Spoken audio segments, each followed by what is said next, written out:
Well, hey there team, welcome back to the channel, welcome to another kind of thoughts video, pulling on that thread ever more of whether Scarlett's going to actually commit to strict reviews. Spoiler, I'm leaning back that way now in light of, well, this video that I was watching actually, which has led me to share these kind of thoughts on course correcting the industry, and it kind of actually really drills down into my issue, which is that there seems to be a sort of pursuit of the cult of celebrity and personality in the gaming industry space, which is not compatible with kind of our motivations. Ours is kind of product exchange, right? Capitalism 101. You give me what I want and I'll give you the money. Whereas it feels like the industry is talking a different language. I know I'm broadly speaking, but you know, the spectacle, the high profile stuff, and I feel like they all kind of want to be Kojimas without actually the hard work and auteurship. Funny thing about Kojima is he's a dog chasing cars. He just bees him, insane as that must be. But it really does remind me of something like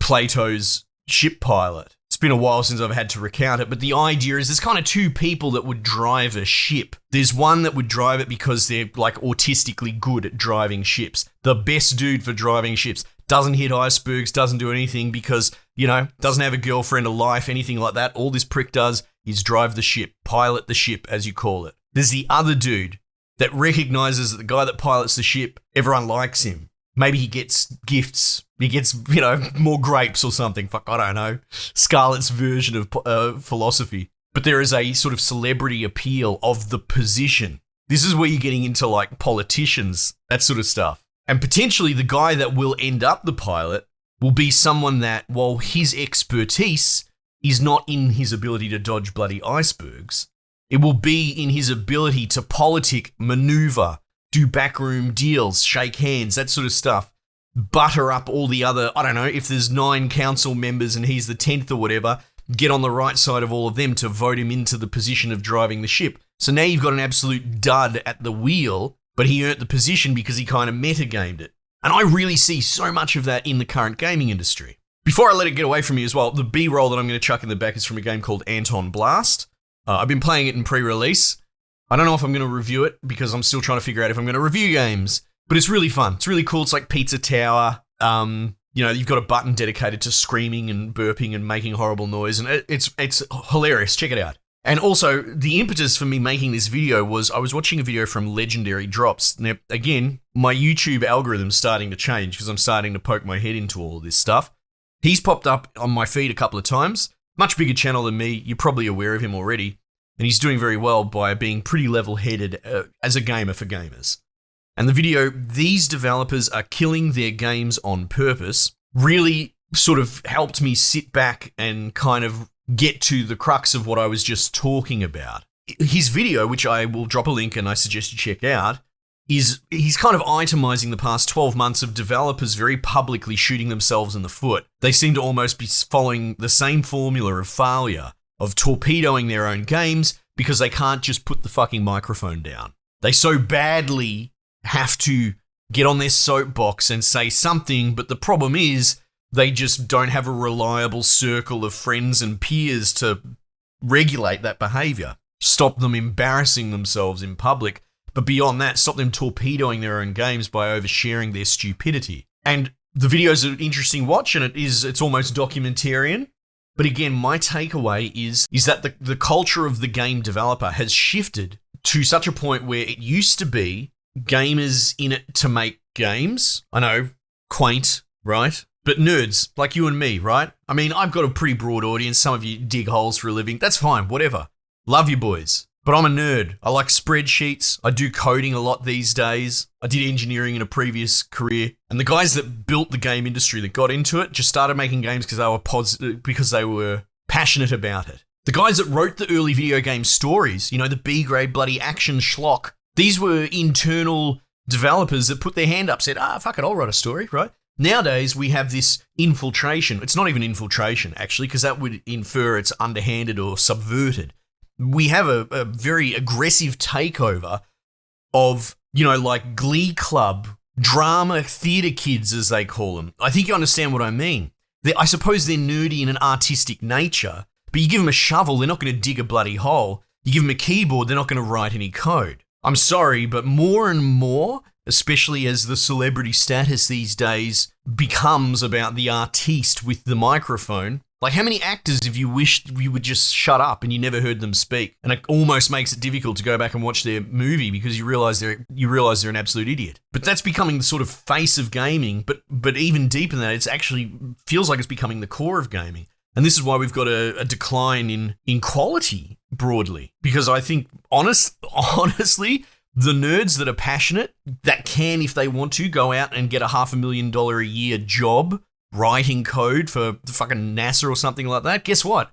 That's what they're doing now. They're leaving the industry in droves because they don't want to deal with all this political bullshit. These artistic types. It's too much. Anyway, look, it sort of grinds my gears a bit. And I think, honestly, at the very core, that's the biggest problem that I have with the industry. Like you know, you can talk about the specific hot button issues, you know, the politics of this Avowed dude yelling and screaming, the Dragon Age Veilguard pronoun stuff. But again, be careful you don't get sort of stuck in the mud. These are sort of secondary. These aren't the root cause. This is sort of flow on. And I think the root cause is, because the industry is being supplanted by people that are more interested in artistic and creative ideals first, and an actual sort of technical foundations and quality of products second.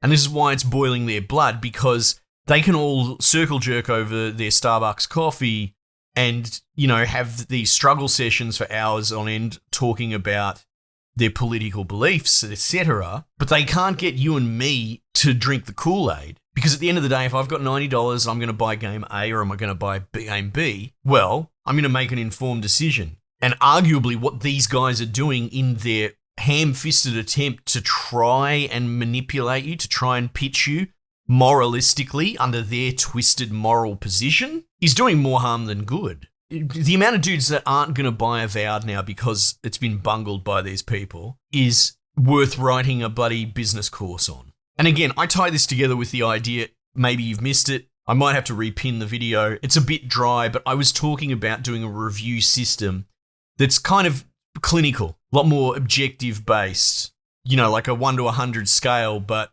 there's something's going to get 1 and something's going to get 100, and that's just how it's going to be. It's firm, it's fair, and I think even like all of us as gamers, we have been shifted in the Overton window as well. We might not be as extreme as the industry, but we are shaped by it. Even in a lot of the responses to me saying that, there was a lot of, different games, depends on the genre, whatever. Yeah, but at the end of the day, it's still going to be a noble effort, if I commit to it, in that it's trying to just itemize, rank as recommendation games to you, the consumer, in a more clean, standards-based system. Everyone complains about 7 out of 10 IGN, but as soon as I give you the game that you've been anticipating all year, a 46%, which would just mean that it's in the bottom half of games I'd review. Doesn't mean it's terribly bad, it's just basically a ranking.